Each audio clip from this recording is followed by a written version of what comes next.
Sina Klay Thompson, Russell Westbrook, Bradley Beal at DeMar DeRozan ang iilan lamang sa mga malalaking pangalan na pwedeng makuha ng Miami Heat para idagdag sa kanilang roster. Sa kasalukuyan mga idol ay mayroon palang 12 current roster players ang Heat at may 4 na two-way players. Ibig sabihin may available pa silang 3 slots para sa standard NBA contracts na maaari nilang punan bago magsimula ang matinding labanan sa regular season. At dahil puro bigs ang kanilang mga main man ay kailangan nila ng shooting guard at point guard na kayang mag-orchestrate ng opensa. Pero ang pinakamalaking tanong, sino ang mga pinaka-fit sa mga available na stars na ito para sa kultura at sistema ng Miami Heat? Sino ang pinaka-akma na makakatulong ng gusto kina Bam at Giannis para makipagbanggaan sa pinalakas na Eastern Conference? Kaya sa video natin ngayon mga idol, pag-uusapan natin ang mga players na posibleng makuha ng Miami Heat na tutulong sa kanilang roster. Hihimayin natin ang kanilang mga kasalukuyang kontrata, kung paano sila naging available sa market, ang kanilang naging stats at performance noong nakaraang season at kung anong tiyak na value ang kaya nilang iambag sa team. Kaya tara mga idol, diretso na tayo.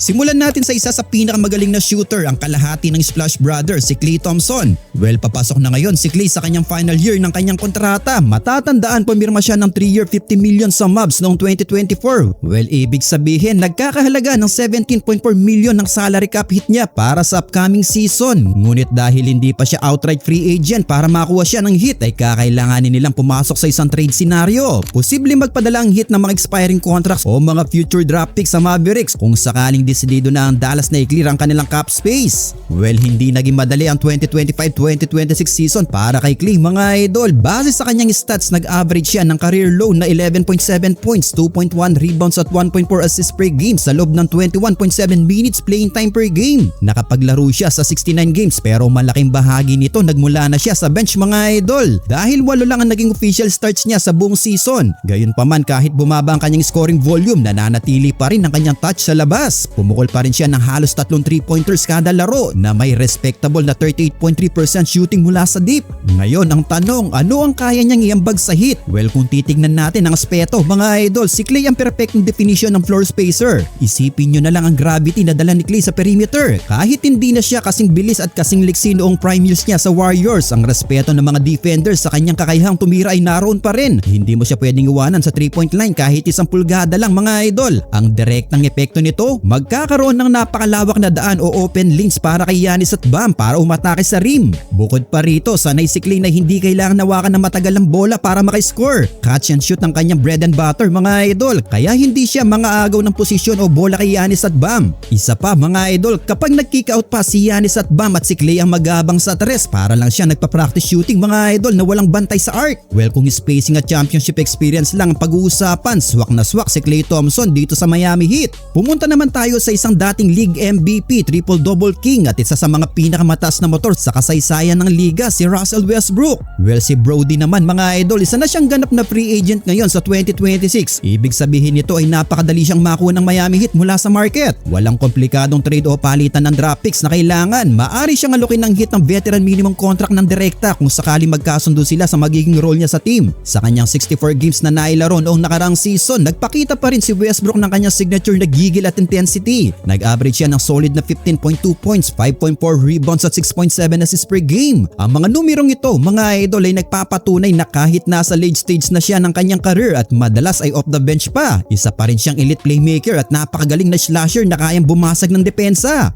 Well, ano kaya ang kaya niyang iambag sa Heat? Kung pure playmaking at pag-push ng pace ang pag-uusapan, siguradong itong si Russell Westbrook ang kailangan ng Heat mga idol. Kung tutuusin, pwede pa nga itong maging starting point guard. Isipin nyo na lang ang bilis ng fast break kapag nakuha ni Westbrook ang defensive rebound at ipinasa agad ng mabilis kay Giannis na tumatakbo na sa kabilang court. Showtime araw-araw mga idol. Pero kailangan natin maging totoo dito mga idol dahil may isang malaking problema din kay Brody. Una na dyan is spacing. Kilala natin si Westbrook bilang isang non-shooter o madalas ay sadyang iniiwan ng kalaban sa 3-point line. Kung magkakasama sina Westbrook, Giannis at Bam sa isang lineup, magiging napakasikip ng paint area mga idol. Walang re-respeto sa labas kaya automatikong magpapakap ang depensa ng kalaban sa loob ng shaded lane. Well, kahit gaano pa kataas ang energy at puso niya sa paglalaro, malaki ang tsansa na maging counterproductive ang kanyang playstyle sa mga strengths ng dalawang higante ng Heat. Fit ba siya? Well, sa transition at fast break, isang malaking oo mga idol. Pero sa half-court offensive set, medyo alanganin tayo rito. Ang ikatlong pangalan na pag-uusapan natin ay ang 3-time NBA All-Star na may napakakinis na offensive game, si Bradley Beal. Well, dito ito mga idol ay medyo isang komplikadong sitwasyon. Matatandaan natin na na-trade si Beal patungong Los Angeles Clippers noong 2025. Matapos ang isang contract buyout mula sa Phoenix Suns, pumirma siya ng short-term deal sa Clippers. Kung sakaling hindi kukunin ng Clippers ang kanyang player option o kung mawawave siya ulit, magiging unrestricted free agent siya at magiging malaya na pumirma sa Miami. Well, kung kailangan naman siyang i-trade dahil nasa kontrata pa siya, siguradong maghahanap ang Clippers ng cap relief na baka mahirapan ng hit na ibigay kung wala silang sapat na malalaking expiring contracts. Pero kung available siya sa free agent market, isa siyang napakalaking isda na pwedeng bingwitin ng hit mga idol. Well, medyo naging mabigat ang injury history nitong si Beal mga idol. Sa katunayan sa recorded box score noong 2025-2026 season niya sa Clippers, nakapaglaro lang siya ng sobrang limitadong 6 na laro kung saan nakapag-average lang siya ng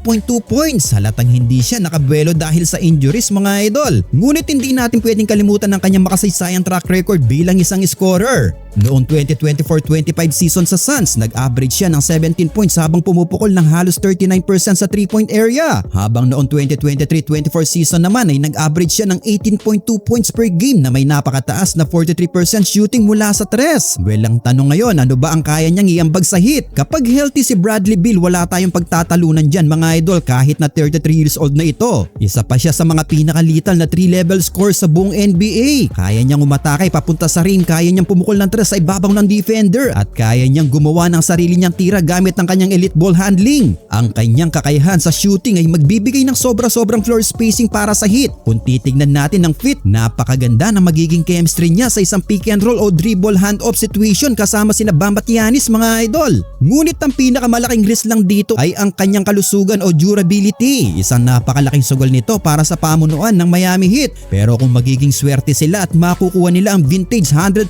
healthy na Bradley Beal, magkakaroon sila ng isang legit na third scoring option na kaya mag-take over at bumuhat ng opensa lalo na kapag nakafocus ang buong depensa kina Bam at Giannis. Ngayon, punta na tayo sa pinakahuling listahan mga idol, ang tinaguriang hari ng mid-range sa kasalukuyang henerasyon, ang 6-time NBA All-Star na si DeMar DeRozan. Ito ang isa sa pinakamainit na roster news ngayon mga idol nitong July 6, 2026 lamang. Opisyal na nirelease o winave ng Sacramento Kings itong si DeRozan para magkaroon ng kanilang team ng mahalagang salary cap relief at makaiwas sa luxury tax penalties. Ibig sabihin, isa na siya sa unrestricted free agent ngayon. Maari siyang lapitan ng Miami Heat ng direkta at talukin ng kontrata nang hindi na kailangan mag-alala tungkol sa pagbibigay ng anumang trade assets o draft capital. Kahit na nasa dapit hapon na ng kanyang career, patuloy pa rin ang pagiging consistent at durable ni DeRozan mga idol. Nakapaglaro siya ng 77 games noong nakarang season para sa Kings na isang malaking patunay ng kanyang tibay kumpara sa ibang mga veterano. Nagtala siya ng napakagandang average 18.4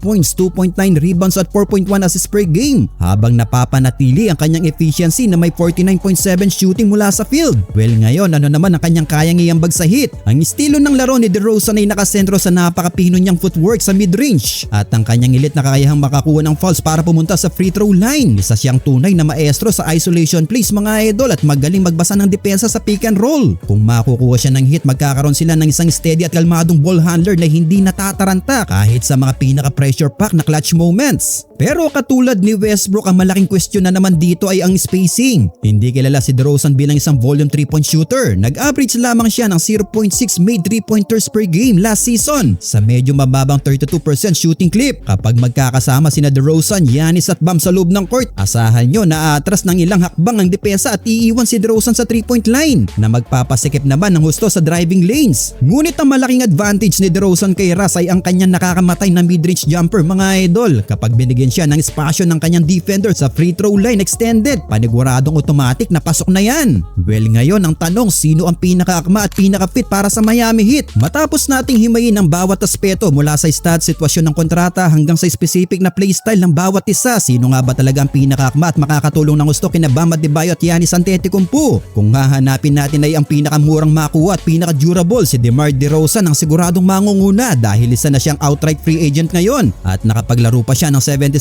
games last season. Pero ang problema sa kakulangan ng spacing ay ang issue na hindi basta-bastang maayos. Kung gusto naman natin na pure energy, hustle at pace pushing point guard na kayang basagin ang bilis ng laro, si Russell Westbrook ang sagot dyan. Pero gaya ni DeRozan, magiging malaking sakit sa ulo ang kanyang kakulangan sa outside shooting kapag nagsama na sila ng dalawang bigs ng Heat. Kung hahanapin naman natin ng pure scorer na may totoong shooting threat sa lahat ng sulok ng court, si Bradley Beal ay isang napakagandang option sa papel na ito mga idol. Pero masyadong malaki nga lang ang risk sa kanyang injuries. Aanin mo ang galing kung madalas siyang nakaupo sa sidelines. Kaya kung pagbabasihan naman natin ang kritikal na pangangailangan ng roster na tatakbo at iikot kina Bam at Giannis, ang pinaka-fit at pinaka-akma para sa Miami Heat walang iba kundi si Klay Thompson mga idol. Well, bakit si Klay? Dahil sa kasalukuyang setup hindi hinihingi ng Miami na maging number 1 o kahit number 2 scoring option ang idadagdag nilang guard. Ang kailangan nila ay isang player na kaya magparusa sa kalaban kapag napilitan silang i-double team sina Giannis at Bam sa paint. Kahit na bumaba na ang pangkalahatang produksyon ni Klay Thompson last season kumpara sa kanyang prime, ang kanyang 38.3% shooting sa labas ay mas malaking armas kaysa sa labas na tira ni Russ at DeRozan. Ang kanyang presensya at reputasyon pa lang sa perimeter ay lilikha na ng sapat na breathing room para sa mga unstoppable dunks at easy layups sina Bam at Giannis. Oo, mangangailangan ito ng masilimut na trade negotiation dahil may isa pa siyang taon na natitira sa kontrata niya sa Mavericks. Pero kung titingnan natin ang Heat culture mga idol, isang veterano at napatunayang kampiyon na tulad ni Klay Thompson ang magkakapagbigay ng tamang mentalidad, disiplina at winning attitude sa locker room ng Miami. Catch and shoot mastery, elite basketball IQ at malawak na championship experience. Yan mismo ang kailangan